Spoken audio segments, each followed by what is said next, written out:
Shalom Bapak Ibu Saudara yang dikasihi oleh Tuhan Yesus. Hari ini kita akan merenungkan kebenaran firman Tuhan dengan tema Tuhan mau kita tenang. Saya akan membacakan ayat firman Tuhan dari Matius 8 ayat 23 sampai ayat ke-26. Demikianlah firman Tuhan. Lalu Yesus naik ke dalam perahu dan murid-muridnya pun mengikutinya. Sekonyong-konyong mengamuklah angin ribut di danau itu, sehingga perahu itu ditimbus gelombang, tetapi Yesus tidur. Maka datanglah murid-muridnya membangunkan dia, katanya, "Tuhan, tolonglah, kita binasa." Ia berkata kepada mereka, "Mengapa kamu takut? Kamu yang kurang percaya." Lalu bangunlah Yesus menghardik angin dan danau itu. Maka danau itu menjadi teduh sekali. Bapak Ibu Saudara yang terkasih, tentunya kita masih ingat cerita ini. Ketakutan yang dialami oleh para murid saat angin ribut menerpa mereka di dalam perahu. Secara manusiawi hal ini mungkin normal. Mereka begitu takut karena nyawa mereka terancam. Kenyamanan mereka terusik. Bahaya ada di depan mata. Semua itu begitu terjadi dengan tiba-tiba. Dan ditambah lagi, mereka melihat Yesus justru tertidur dengan lelapnya. Goncangan tidak membuat Yesus terbangun. Kuatnya angin tidak membuat Yesus membuka mata. Para murid berjuang sendiri, namun akhirnya mereka pun menyerah. Yesus pun terbangun, tetapi bukan karena kuatnya gelombang atau goncangan saat itu, tetapi karena alasan berikut, yaitu karena para murid yang membangunkan Yesus. Di sini kita melihat bahwa seruan para murid sampai ke telinga Yesus. Ketakutan para murid mendesak mereka untuk membangunkan Yesus dari istirahatnya. Dan Yesus merespon saat para murid membangunkannya. Yesus tidak merespon saat badai yang kuat menggoncangnya. Makna apa yang bisa kita peroleh di balik peristiwa ini?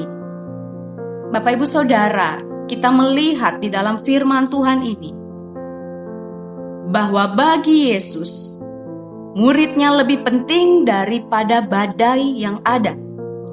Seruan para murid lebih didengar Yesus daripada suara angin ribut.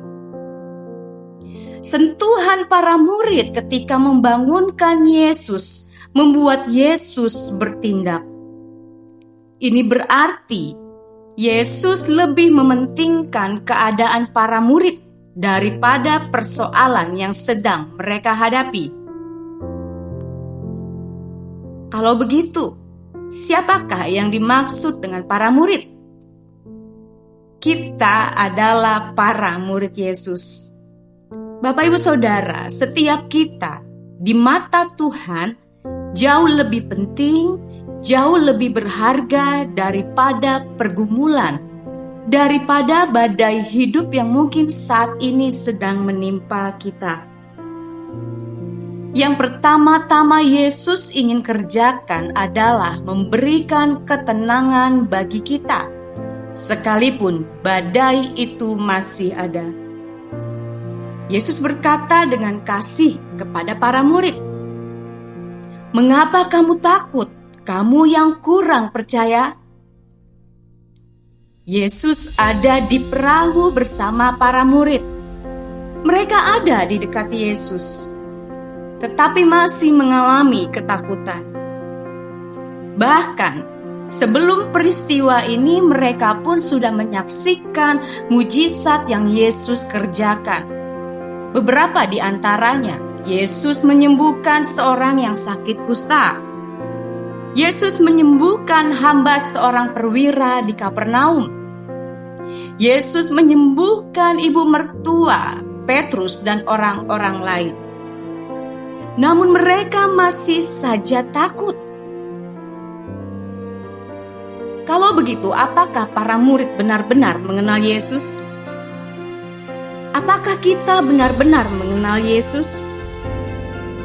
Mereka yang mengenal Yesus dengan baik tidak akan dikuasai oleh ketakutan, melainkan di dalam dirinya ada rasa tenang yang kuat. Apa yang selanjutnya Yesus lakukan? Yesus bangkit berdiri dan ia menghardik angin dan danau itu sehingga menjadi teduh.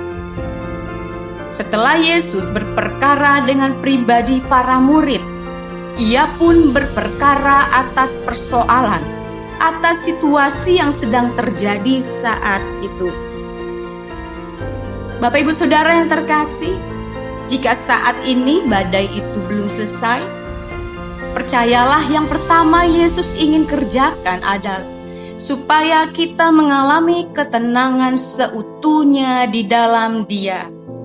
Dia tidak ingin kita dikuasai ketakutan. Yesus tidak mau kita binasa karena persoalan kita. Yang Yesus inginkan, kita tenang dalam situasi apapun. Karena Yesus selalu berada bersama kita dalam perahu kita masing-masing. Dan percayalah, Yesus pasti menyelesaikan badai itu. Kiranya Tuhan Yesus memberkati setiap kita. Amin.